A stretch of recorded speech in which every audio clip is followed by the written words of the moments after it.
Ligi kuu Tanzania bara inaendelea kwenye uwanja wa Jamhuri huko jijini Dodoma, makao makuu ya nchi. Coastal Union wakiwakaribisha Young Africans, timu ya Pacome Zouzoua, kwenye mchezo wa ligi kuu Tanzania bara. Tunaenda kuangalia ni vitu gani ambavyo vinaweza vikatokea kwenye huu mchezo kulingana na performance ya timu zote mbili. Na wazungumzia Coastal Union ambao kwa mchezo wao wa mwisho walipata sare ya bila kufungana na Mashujaa Football Club. Young Africans wakimpiga mtu bao 2-0. Nini kitajiri kwenye mchezo huu? Niko na Leopard John, tunaenda kuangalia into details ni kitu gani ambacho kitaenda kutokea. Young Africans kwenye michezo mitano waliocheza wamesuruhu, wametoa sare mchezo mmoja dhidi ya Mbeya City. Wanaenda kucheza na Coastal Union.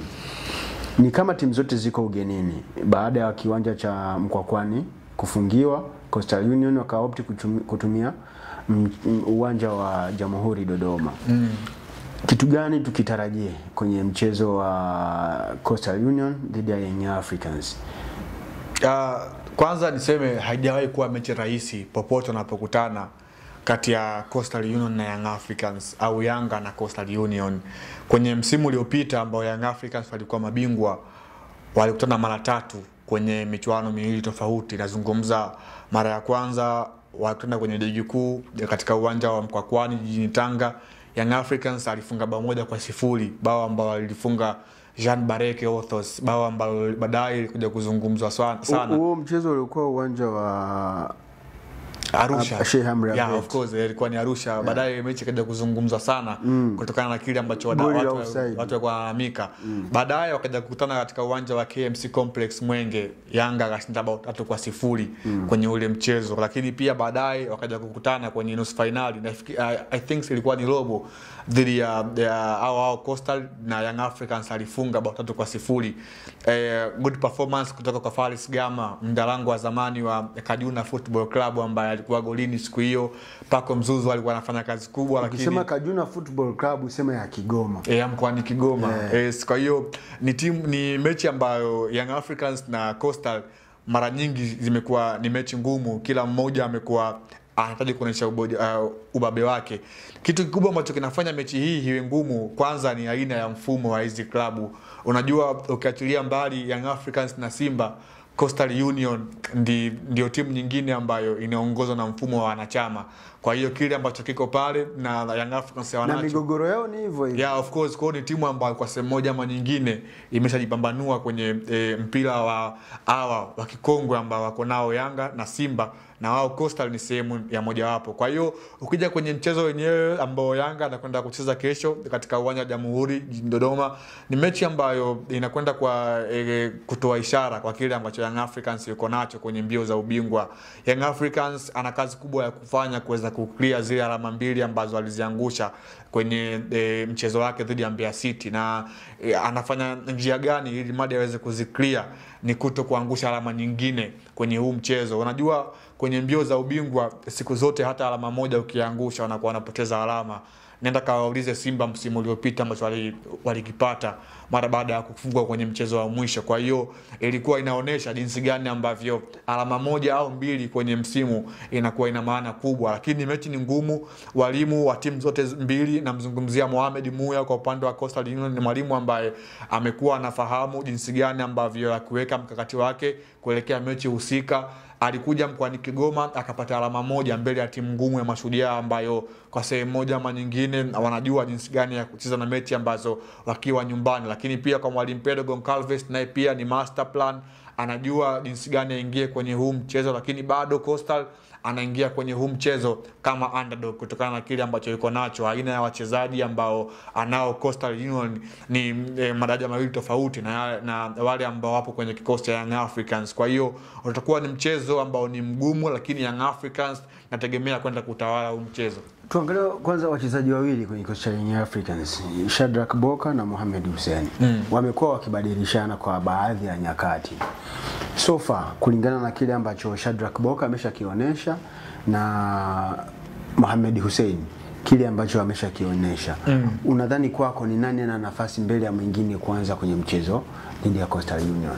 Kwa hivi karibuni unakuja kuangalia Zimbwe amekuwa anaaminiwa kwenye kikosi cha Mwalimu Pedro Goncalves kutokana na kile ambacho anakiprovide. Ni wazi kwamba Zimbwe ana experience kubwa kwenye ligi yetu. Anafahamu vyema jinsi gani ligi yetu inavyokwenda. Na kucheza na Coastal Union nako tunahitaji experience. Yeah, of course. Yani experience pia inadhihirika kwamba wewe umecheza zaidi ya misimu 10 ya ligi kuu, unaifahamu vizuri ligi kuu bara, unaifahamu challenge ambayo ipo kwenye ligi kuu bara, unafahamu namna gani uweze kuzicheza mechi za ligi kuu, lakini pia unafahamu namna gani ya kuzitofautisha mechi za NBC Premier League ambazo ni za ligi kuu, lakini pia mechi za ligi ya mabingwa barani Afrika. Zimbwe kwa upande huo amekuwa anafahamu kwa sehemu moja ama nyingine, lakini pia hata kwenye kuwafahamu wachezaji, hiyo nayo pia kwa mchezaji inakupa wewe kuweza kuperform kwenye mchezo. Lakini Shadrack Boka kama sijasahau ni msimu wake wa pili kama sio wa tatu akiwepo kwenye ardhi ya Tanzania. So kama ni kuwafahamu wachezaji wa Kitanzania au wanaocheza ligi kuu Tanzania bara tayari anawafahamu. Hiyo haitoshi kutokana na kile ambacho Zimbwe yuko nacho. Kukaa miaka ama misimu miwili Tanzania kwa Shadrack Boka haiwezi kuondoa chochote kwa Zimbwe ambaye amekaa zaidi ya misimu 10 katika vilabu hivi vikubwa Young Africans na Simba. Kwa nini tusikubaliane Zimbwe ni bora kuliko Shadrack Boka? Of course. Tuchukulie tu experience na vitu vingine kwamba tukiangalia ubora wa hawa watu wawili Zimbwe ni bora kuliko Shadrack Boka. Of course. Hata mtoto mdogo kuja kumuuliza hilo swali atakwambia ni Zimbwe kutokana na yale ambayo amekwisha kuyafanya katika ardhi ya Tanzania. Watu wengi wamekuwa wanamhukumu Zimbwe kutokana na kile ambacho anakiamini kwamba ni maji ya jioni, lakini bado unakuja kusema kwamba ni kama vile mvinyo, anazeeka na utamu wake, anakuwa ana provide kitu kwenye kikosi. Tanzania tunazeeshana sana. Zimbwe hajafikia sehemu ya kuzeeshwa kwamba hastahili tena kucheza na umri mkubwa. Sema wa Tanzania tuna tabia ya kuzeeshana. Of course. Kulazimishana mtu aonekane ni mzee aondoke kwenye mpira, kitu ambacho sio sawa.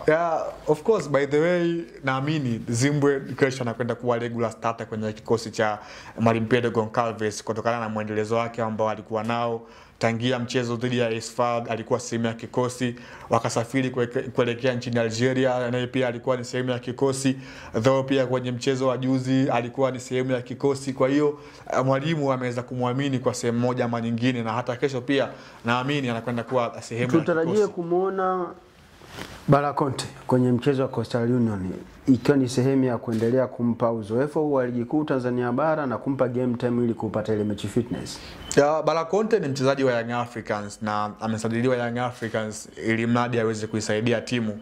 Kwa hiyo kuanza kwenye kikosi au kutoanza moja kwa moja tunamwachia Mwalimu Pedro Goncalves, maana yeye ndiye ambaye anakuwa na muda mwingi na wachezaji mazoezini na anaangalia kutokana na mechi husika nani ambaye anafaa kwenye hiyo mechi. Kwa hiyo kuanza kwa mchezaji kwenye mchezo fulani, kuna baadhi ya wachezaji ambao kwa hao kuanza kwenye mchezo ni wazi kabisa kila mmoja anafahamu kwamba tutamtegemea mtu kama vile Duke Abuya kwenye kikosi.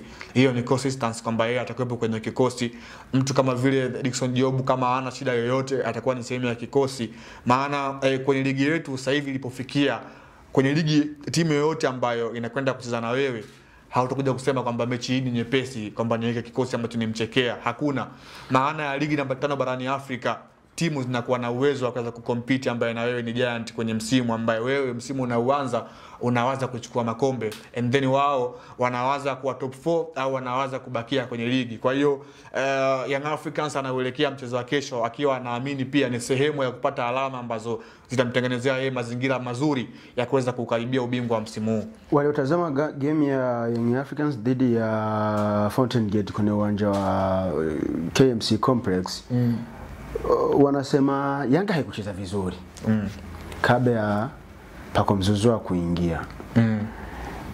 Tutegemee kumuona Goncalves ataendelea kuwa na timu ile iliyoanza dhidi ya Fountain Gate ili kuendelea kuwaaminisha Young Africans inaweza ikawa bora bila Pako Mzuzua, au atasema ili Piragimbi tuweke kwanza kushoto, Pako waanze watu wafurahi kuanzia dakika ya kwanza.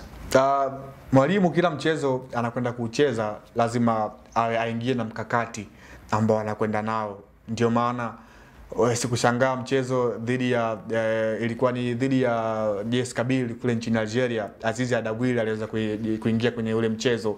watu wengi walishangaa kwa nini mwalimu alifanya vile, lakini ni mkakati ambao mwalimu alikuwa nao, na unakuja kuona mara baada ya kuingia kwake ni kama vile timu iliweza kutulia, though bado JS Kabylie alikuwa wanakuja. Kwa hiyo kila mchezo mwalimu anaingia na falsafa na ile squad ambayo yeye anaiaminia kwamba hii inakwenda kufanya kazi.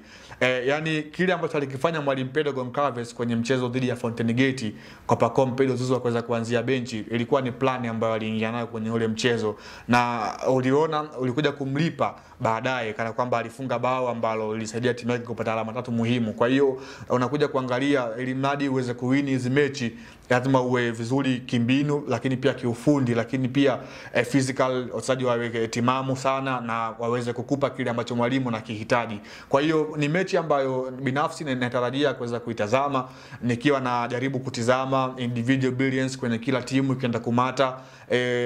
Coastal Union wamekuwa wana wachezaji ambao kwa sehemu moja ama nyingine wana vipaji. Kuanzia eneo lao la ulinzi wamekuwa wana bwana mdogo Ulibod Maseke Changalawe tangia kwa Azam FC ameshafanya makubwa, lakini pia eneo lao la ushambuliaji yupo Mzanzibari Maabadi alifunga bao 2 dhidi ya ilikuwa dhidi ya Mbeya City nafikiri kwenye ule mchezo. Kwa hiyo unakuja kuangalia ni timu yao imekuwa ina consistency, wamepata alama 4 kwenye mechi 2 za mwisho. Kwa hiyo unakuja kuangalia Yanga wanakwenda kucheza na timu ambayo ina consistency, though Yanga nao pia mchezo uliopita wamepata matokeo mazuri na hapa morali kuelekea huu mchezo, lakini binafsi nakwenda kutizama mchezo ambao ni mzuri na mchezo ambao kila mmoja anaipenda soka atakwenda kuenjoy, lakini bado Young Africans nazungumza atakwenda kuutawala huu mchezo. Ukiangalia sehemu ya kiungo ya Young Africans, Mamadou Doumbia amekuwa akipewa nafasi kubwa sana ya kuanza kwenye michezo kadhaa nyuma, lakini haja impress kwa kiwango ambacho hata wasema wao, kwa kuzingatia maneno yaliwahi kuzungumzwa tena na moja kati ya viongozi wa Young Africans kwamba Mamadou Doumbia ni upgrade ya ya Aziz Ki. Hauoni ipo haja ya Young Africans kuanza kumzoesha sasa Lassine Kouma kwenye kikosi cha Young Africans na kuanza sasa kuangalia ni namna gani huyu bwana mdogo anaweza kaizoea ligi na akawa na vingi vya kuiofa Young Africans kuliko Mamadou Doumbia? Kwanza playing style kati ya Mamadou Doumbia na Lassine Kouma ni tofauti. Kouma anaenjoy kucheza kiungo cha chini mara nyingi akiwa kama vile msaidizi wa namba 6.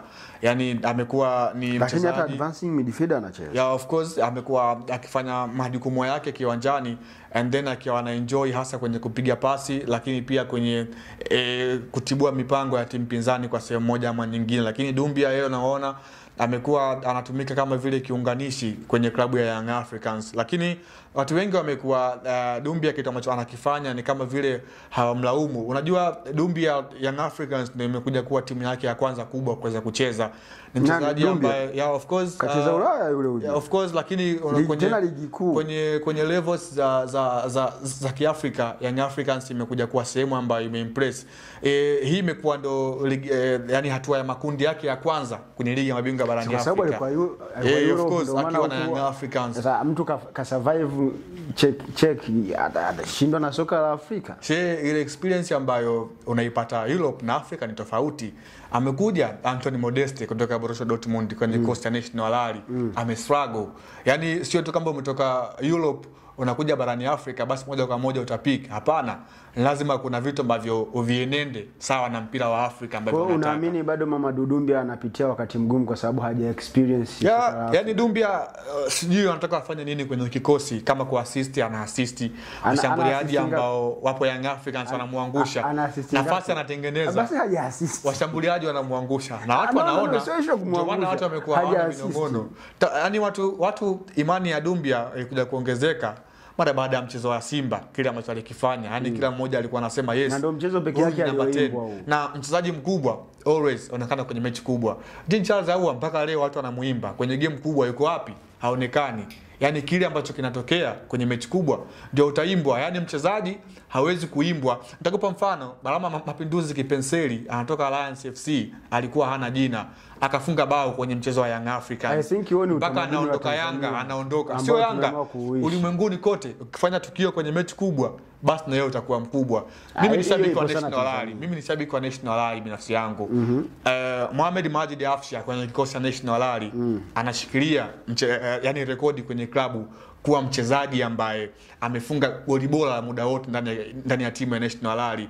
Bao alifunga kwenye mchezo dhidi ya Zamalek kwenye michuano.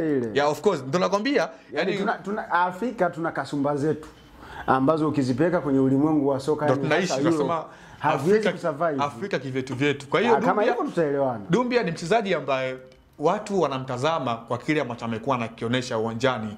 Yeye ni number 10, anafanya majukumu yake na mashabiki wa Yanga wanafahamu kile ambacho wanakipitia kwa washambuliaji wao, na maanisha kwamba Prince Dube pamoja na Ande Boyeli. Dumbia amekuwa anafanya kila kitu kwenye mchezo. Mchezo uliopita niliona alimpa pasi aisee Prince Dube alipiga shuti ambalo hata mwanangu hawezi kulipiga. Twende hapo kwenye safu ya ushambuliaji. I mean Prince Dube and Boyeli. Kuna haja ya kurotate ile eneo au tumwache tu mtoto wa askofu aendelee kucheza? Of course Prince Dube bado anaendelea kuwa pale pale. Unajua mpira wa kisasa hauhitaji tu mshambuliaji kuweza kufunga, ni lazima ufanye majukumu mengine kiwanjani. Jonathan Soa, sasa hivi tuanze kwa sifu washambuliaji kwa mikimbio. Jonathan Soa mchezo uliopita aliassist bao la Morris Abraham. Angalia upande ambao alitokea. I mean alitoa ni pili assist kabla ya kwenda kwa Elia Mpanzu na Mpanzu kuweza kupiga cross ambayo Morris Abraham alifunga. Pale striker amesaidia timu kwa sehemu moja ama nyingine. Timu imeweza kufunga. Yaani sio mchezo unaanza kwamba unakwenda mchezo wa Yanga na Coastal Union basi afunge Prince Dube peke yake. Hapana. Ndio maana yupo pako mzuzo nyuma ya mshambuliaji. Tuanze kwa sajili na kwa sifu washambuliaji kwa mikimbio? Hapana, moja kwa moja mshambuliaji unamhukumu kwenye namba zake za kufunga. Yaani kama mshambuliaji awe mzuri vipi, ila kama hafungi ni lazima kila mtu atakushangaa. Ndio maana kumekuwa kuna washambuliaji bora wa ulimwenguni wa muda wote, wakina Erling Haaland. Hawa wamekuwa wanaimbwa kutokana na anajua kufunga kweli kweli. Wakina Harry Kane. Haaland ameshafikia hatua ya kuwa mfungaji bora wa muda wote. Kwenye dunia sasa hivi kwa wakati huu washambuliaji ambao wanafanya vizuri utazungumza wakina Erling Haaland, wakina Victor Osimhen, utazungumza wakina Sadio Gilas, wakina Harry Kane. Hao ndo, lakini pia wakina Hugo Ekatike wapo. Kwa hiyo unakuja kwa hiyo imekuwa ni kama vile kwa utamaduni fulani hivi ambacho watu wamekuwa nao kwamba kwenye timu lazima uwe na mshambuliaji bora. Na kweli ukiwa na mshambuliaji ambaye anajua kufunga utaenjoy. Kaiangalie sasa hivi Pyramids na ambavyo wanaenjoy wakiwa na Fisto Mayele. Yaani wao wanaelekea kwenye mchezo wakiwa wanaamini Mayele anafunga goli 2 au 1. Na of course amekuwa anafanya hivyo. Kwa hiyo sasa tuangalie sasa hapa kwenye mchezo wa Young Africans dhidi ya Coastal Union. Tumewatazama kwa kina sana Young Africans. Tuangalie Coastal Union. Ni kitu gani wanaweza kukifanya ili moja kati ya haya mawili litokee? Kupunguza idadi kubwa ya mabao au sare kupatikana? Wafanye nini? Kikubwa, na hii inaanzia kwa kocha wao Mohamed Muya. Ni kwamba kupanga ama kuingia na mkakati kwanza wa kuwaheshimu Yanga kiuchezaji. Yaani nitakuwa waajabu, nitamshangaa mwalimu wa Coastal kama akiingia kwenye mchezo dhidi ya Young Africans Tanzania akafungua busa zake zote kana kwamba anacheza na timu ambayo ni daraja lake. Of course ukimpa heshima Yanga, na ni wazi Yanga ni timu kubwa mbele ya Coastal Union. Ni waiheshimu Yanga, wasiheshimu Yanga, kinachoenda kutokea Yanga ndio timu bora uwanjani. Of course timu bora kiwanjani, lakini kuna muda pia wachezaji walikuwa wameamka vibaya kwa Yanga. Wachezaji wote. Ile kumbukumbu ya Mbeya City na Young Africans itatembea kwenye vichwa vya viongozi wa Young Africans, wachezaji wa Young Africans. Ila hii sio Mbeya City. Mpaka msimu unaisha. Yaani ile hawatakuja kuisahau mpaka msimu huu unaisha. Hii ni Coastal Union, sio Mbeya City. Of course na kama nilivyosema kwenye mechi dhidi ya Azam kwamba kitu kikubwa ambacho kinakwenda kuonekana kwenye mpira una heshima zake, na ukishaheshimu mpira utajua namna gani ambavyo unakwenda kufanya.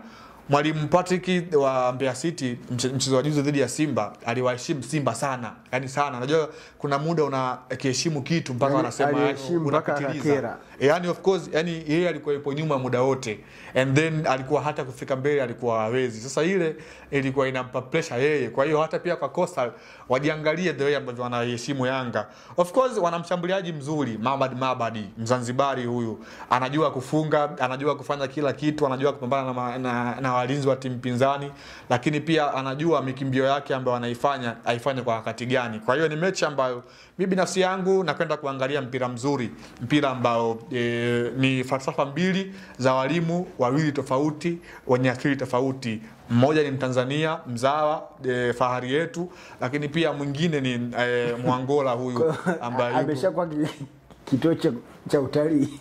Ni fahari yetu sisi wa Tanzania tukipata bahati ya walimu kama hawa kufundisha kwenye vilabu vyetu ligi namba 5 barani Afrika.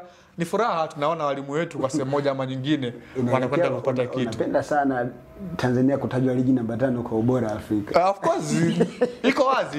Sasa hivi bara la Afrika linajua kwamba Tanzania NBC Premier League ni ligi namba 5 barani Afrika mara baada ya kuzitoa zile 4 ambazo zimekuwa muda wote pale. Nazungumza na ile Egyptian League, lakini pia iko pale Botola, iko pale Algeria na PSL pia. Tufanye kitu kimoja.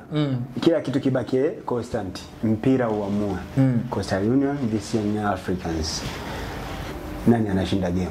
Yeah, Coastal ana home advantage, lakini timu hizi kubwa mara zote kila sehemu zitakapokwenda wao ndo wanakuwa kama vile wenyeji.